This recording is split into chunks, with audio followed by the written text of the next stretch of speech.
Welcome, Nick, to Metallarium Pages. It's a great pleasure to talk with you about Paradise Lost, this new album, Ascension, and more things related to the metal war in general. So we are starting by asking, how are you doing today? How is the band during the last couple of years?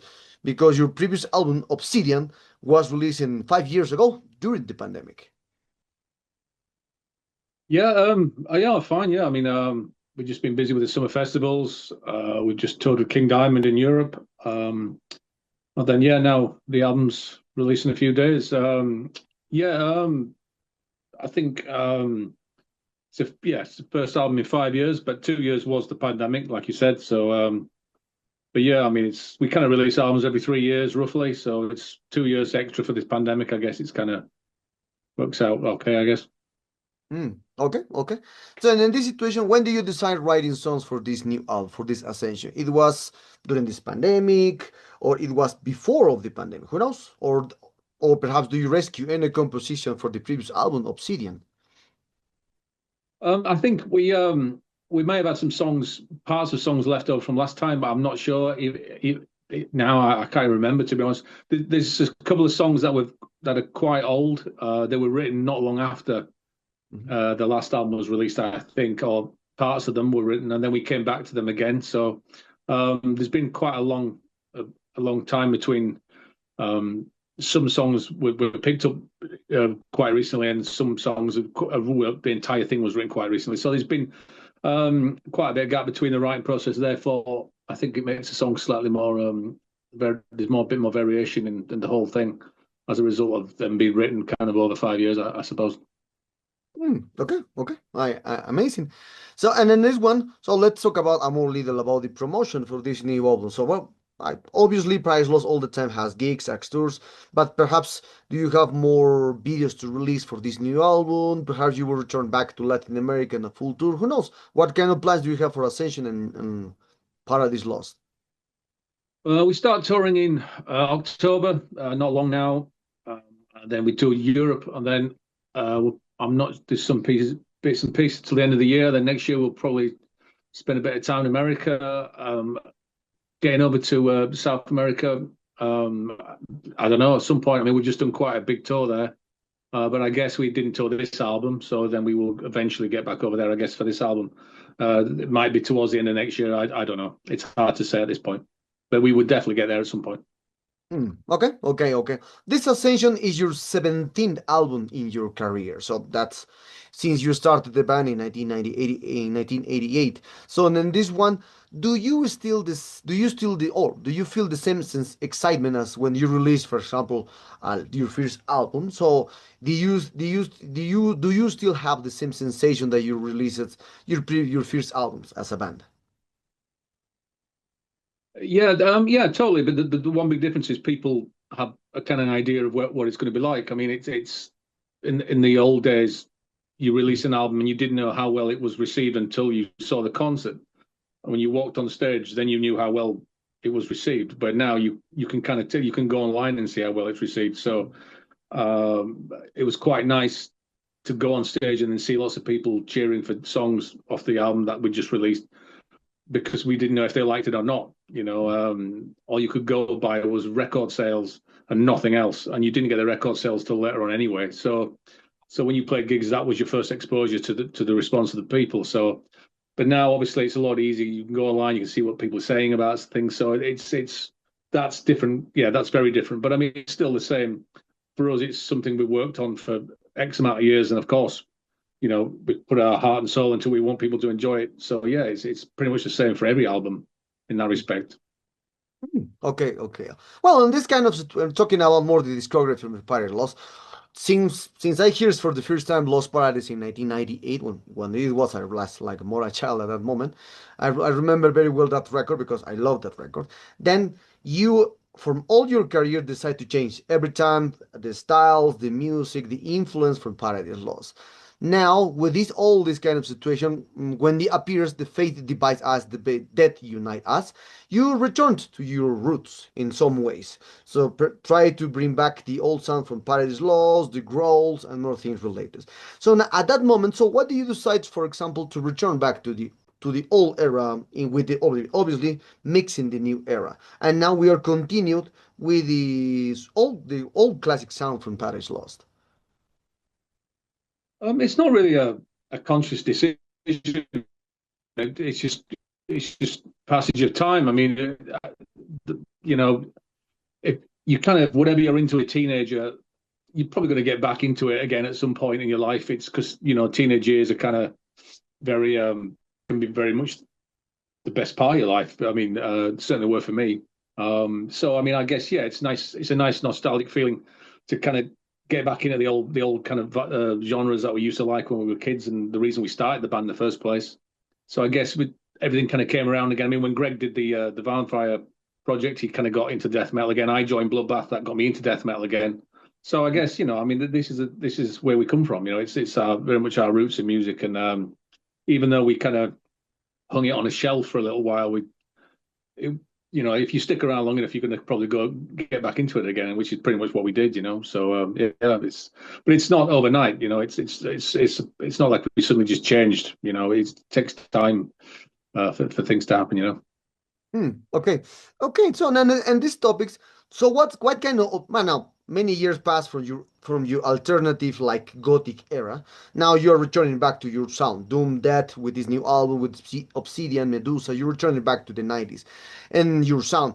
But now, what kind of opinion do you have for that albums? For example, Believe Ignoting, Symbol of Life, Paradise Lost, that for some more people, well, more people doesn't like these three albums because there is like alternative way to hear Paradise Lost during the beginning of 2000s. So now, what kind of opinion do you have for that? What kind of memories or anecdotes do you have for that Paradise Lost era to now remember something? It was that's how we sounded at the time. So I tend not to regret things I can't change. I mean, I don't regret. That's how we sounded then. That's what we wanted to do, and that is the result. Each album is like a new chapter in the band's life. Each album represents where we are at that time. Every album has done that. The new album is no exception to that. Symbol of Life was that. That's how we were then. So that's how it is. People are not going to like everything you do. In 18 albums or whatever it is, 17, 18, whatever, there's going to be one that someone's going to like less than the other one. I mean, that's the nature of things. But I don't look at any album with any kind of regret or because that's how it was then. So yeah, it's kind of I don't have any regrets about anything we've done. It is what it is. Okay, and when this comes up, so now, as I said, you have like a variety of styles in your discography. So and mostly of people when Gothic arrives in the world say that is you play Gothic metal. So I don't know why, just I think for the name. So now, what do you think about this topic that when I remember very well and it will Gothic appear, everyone says that the band plays Gothic metal. So just for the name, even I just spoke with him with the Andrew for my Italian Brian. He told me the same. So Paris Lost put the second album Gothic, and all the people say that we are playing Gothic. I don't know. My Italian Brian and Thema, but all the times, all kind of music are related to the Gothic. So, in this kind of situation, do you still consider this situation like the Gothic or a new records? Because the people still consider that Paris Lost plays some Gothic metal, doom metal, this kind of mixture. I don't really think about it. I mean, we came up with that title back in the early '90s, and it kind of described the music we were playing at the time very well. And we're still very big fans of goth music. We're still very big fans of death metal and doom metal. It's we don't really, if we, I don't think labels are as important now as they used to be. When the new music when new death metal was coming out and new bands were coming out at that time. Everyone was looking for a name to call things, black metal, death metal, thrash metal. Everyone was looking for names, the new type of music that was coming through. I mean, now I don't think it really matters anymore. It's people. I mean, labels tend to be more for teenagers. I mean, I used to label things when I was a teenager. I like to know which category X band was or Y band was. Were they thrash metal? Were they death metal? Or were they black metal? Blah blah. At my age, I don't really. I just think, well, do I like it or don't I like it? And the labels are not that important. But I mean, yeah, we're a heavy metal band. And yeah, we are a gothic metal band as well, but it's depends what you call gothic metal, you know. Okay, well, that is true. That is true. So now talking about more about this about each album. So for you, which album for you defines the sound from Paradise Lost? As you have a bit, well, a different albums. Not the previous one is like the previous one, or the new ones are the previous as like the new ones. So in this kind of situation, so for you, which are the three big milestones that the Pirates has until now for you? I'd probably say the Gothic album was a bit of a turning point for us. It was a significant album. I would say Icon was another significant album. And I guess maybe Faith Divides Us was a bit of a turning point as well. So, I mean, I'm thinking of albums that kind of turned the page of, you know, we kind of slightly went in a slightly different directions. But I mean, as I've worked on every album, it's kind of impossible because it's for other people to decide. It's not really for me because I'm just kind of we're living the life and we're going along with it and writing songs each album and we just carry on for the next one. So we don't really think of any huge kind of forks in the road like maybe some people do when they're going through a band's discography. So, but those three that I said maybe, but I could be wrong. But definitely, I think definitely Icon and Gothic were very significant albums, you know, in the early days of the band and which direction we were going at since that, you know. Okay.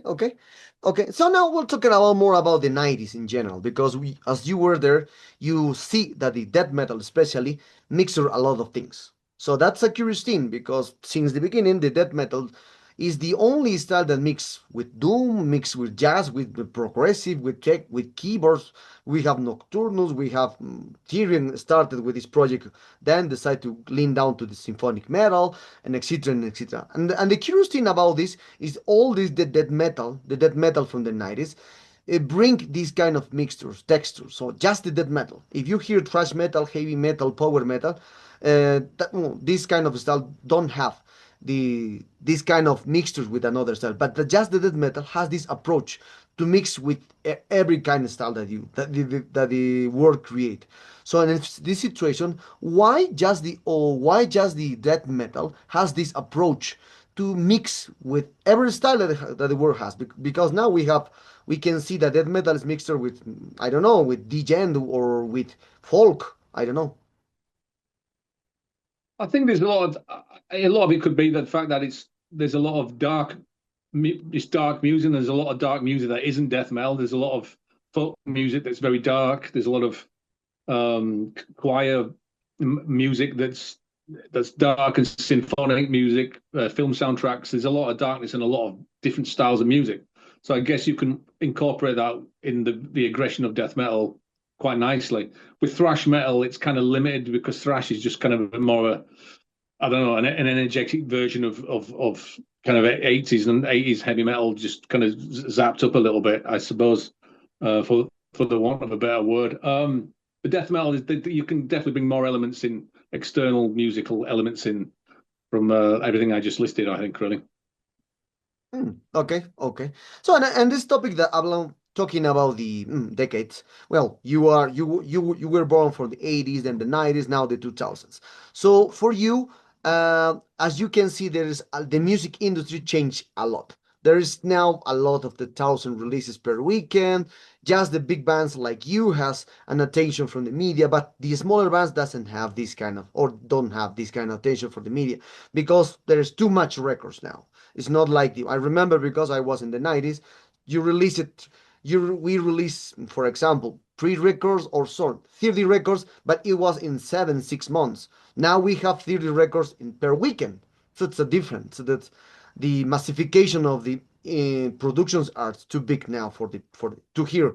And this kind of what kind of opinion do you have for this massification in general? Especially in the metal, we have more records per weekend. That obviously the mainstream music. I think, I mean, it's a lot easier to make music, and that's, you know, you can make music. You don't need a lot of money to make music. It used to be very expensive to record albums. It used to be very expensive. you would need a record label backing. Now you don't need lots of money. You can record an album pretty next to nothing if you know how to work a computer. So it's obviously you've got to be a playing instrument as well, hopefully. But it's you can produce music very easily if you got you don't need expensive equipment to do it. So I guess that's where you're going to see more and more people who are writing and recording. The thing is with us, we were around at a time when there wasn't a lot of bands, and we managed to get a very solid fan base with our band very early on, which we brought with us all through the decades. And it's hard I guess for bands, it's hard to get a footing because there's so much competition. So I guess it's hard for new bands to, and it's you could have 100 bands and maybe only two of them are brilliant bands, but they could get lost in the rest because it's just cherry picking who are the good bands and who aren't the good bands. So it's kind of very tough for new bands to get a foot in the door. And to get a following. And once you get in the following and getting gigs, that's the most important thing for a band. You have to go and play live. You have to get your name out there. If you don't do that, then you probably isn't going to work. And that's more than anything. I mean, the music industry has changed dramatically, but what we do as musicians, it hasn't changed at all. We do exactly the same thing. We do albums and we play live, but everything around it, yeah, it's totally changed. And it's like I said, you've got to try and get the best, try and get a following as quick as you can, and you just got to be lucky. It's all about luck. Everything is about luck. I guess got to be the right place, right time, and that's kind of cynical, but it's true. Okay. So, and in this kind of situation, because of the things happen with the creative field, as you can see the news everywhere that it happened with the members that retired for the band because they not paid very well for the tours. Well, and many things really reason. And also, I remember that I spoke with Andrew again for the My Dying Bride, and he told me 2 times that it's not possible to gig many times with My Dying Bride because the budget is too small to bring the people, the crowd. There are 15 people involved of the band, and there is kind of things because just the bands is like the rest, like the bands or the music of the music or the band are the less. There is no gaining so much money to play gigs, concert, festivals, etc. Because the band is like the need to pay the crowd, need to pay the tour bus, need to pay the etc. So in this kind of situation, what kind of opinion do you have now for this situation that is like the music industry is like for the bigger enterprises and just the bands are supporting like I don't know, you try to do as best as they can when they try to gain money. It's a bit of a balancing actually. I mean, it's these days, if you're in a band, you've got to be a TV celebrity so you can do a YouTube channel. You've got to be an accountant so you can balance the books. I mean, we got management very, very early in our career, and it's kind of kept us going. I mean, I think, you've got to budget things. You've got to think. I mean, it's not it's like you say. I mean, tour buses are extortionately. They're expensive, but I mean, if you're doing a long tour, you kind of need to get one. So it's a tough gig. It is. I mean, it's if the days of the 1980s rock stars making millions in private jets, there's very, very few bands anywhere close to that level. There's maybe 4 or 5 bands who are like that now, and the rest of everyone else is just kind of trying to keep a roof over their heads. It's a tough living. It's not. But if you can make a career from it and you love doing it, then it's a great career. You've got to kind of take the rough with the smooth. I mean, we've been doing it for 37 years. I love doing it. I love making music. I love going on. I love touring. I love seeing people's reaction to our albums. But I guess you just got to try and get good management or someone who knows what they're doing. I mean, if you want to turn professional, but it's you got to work. You really have to work. It's not an easy thing. And this in this situation, I remember another commentaries about, for example, the people from Exodus, from people from Behemoths that they say that is now the music industry is like that. So just the bigger band has this opportunity to gain money or to dedicate completely to the music now. And mostly of these bands recommended that just if you are a musician, just you need to have what a second plan in your life because as a musician now it's not a good situation. Even as you can see now, the AI is doing music. You just click one button and you create 2 songs, an album. So an albums for with the AI music now. So the thing is very different now. So in this kind of situation, so what kind of recommendation will you provide to the new musicians that are rising with the bands, with the records, and these situations? You've got to play live. I mean, AI cannot replace live performances. So, um, you've got to get your band out there as much as you can. You've got to work hard. You've got to get in the van. You've got to do the touring, play with as many bands as you can, play as much as you can. You just got to do it, and it's a lot harder now. I mean, it was when we were kind of teenagers, we did a lot of time in vans, but I mean, nothing compared to some new bands. They work so hard, some bands now. But it's which you got to do it. You got to sell your merchandise as well. That's another way. That's another income stream. Merchandise, one of the most important ones, I think, for most musicians nowadays. So you just can't sit there and expect magic to happen, because it will not happen. Not certainly not now. You've got to graft, you know. Okay, okay, I understand. So now we are very close to this interview, Nick. And other topic, as you can see now, as you said it, you were there since the metal or since the extreme metal started in the 90s. Because in the 80s, the death metal it was just a few bands like Bolt Thrower, like Death, Morbid Angel, Nihilist in Sweden on this one. But then now the death metal started since the 90s to bring more record, more technical, more clean sound into the music industry. And thanks to the technology, you said clearly, now it's easy to record a new song, a new album, etc. by yourself in your home. And this kind of situation, so what kind of opinion do you have for this kind of situation that now that because you remember you try to push the boundaries with the recording, with the technicality into music, especially as now you playing returning back to play death metal with Bloodbath, so you can see that obviously the technicality in the death metal brings this kind of topic. Now we have thousands of records, but all these kind of sounds has all these records has sounds clean, how super technicality, how these kind of things. They don't have the same sensations and vibes that as you can remember. Because if we compare your first album with the new records of the new bands, the record like sound like obviously with the age for the age. But now all the records and all the musicians are great in a record. I just think a lot of musicians just want to be able to play as fast as they can or as technical as they can, and we've never really been like that. We've always been about writing songs. I mean, the songs are the most important thing. I mean, like I said, it's easier for people to make their own music, but it doesn't mean it's good music. I mean, this is the thing. We've always been about songwriting and the craftsmanship within the songs. That's very much part of what we do. The technicality has never really been a thing for us at all. Obviously, you want it. People have got to play their instruments correctly, but it's not the beat. How fast somebody's fingers are is not really of any interest to us, or how fast someone can do double bass drums. Again, it's not that important in our lives. So it's I guess there is a lot of that in death metal music, particularly with younger guys, maybe.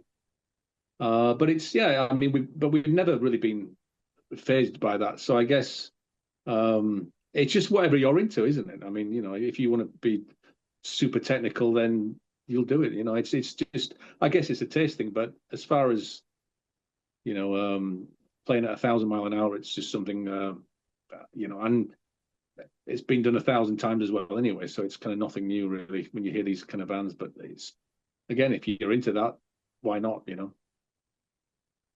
Okay, so and what this is one of the last questions. So if you had to choose between the things are good and bad for the music industry in general, so what are the bad things would you take away from the current industry, and what things do you bring back for the in general for the music industry since you started?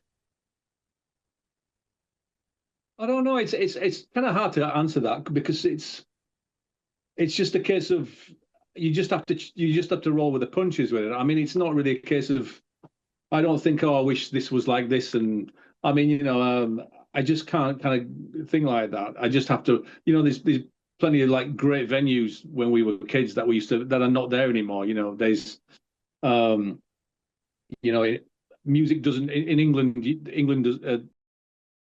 music doesn't really get much backing like it does in some other countries. You know, music. If you're a musician in England, you kind of no one really cares. But if you're a musician in Sweden, you get a kind of lot of backing from the government. You know, they kind of like to encourage the arts, which is we don't get that in the UK. So I mean, but I guess it's always been like that. It's not it's not something, you know. It's always been like that. But I find it hard to regret. It's just I'll look back at it. It is what it is.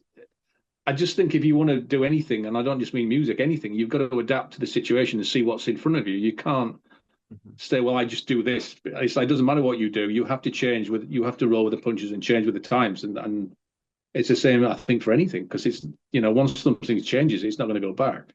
So it's just a case of you've got to keep moving forward, adapt to it. And yeah, I mean, sorry, it doesn't really answer your question, but I don't really, you know, like I said, we do the same thing now as we've always done.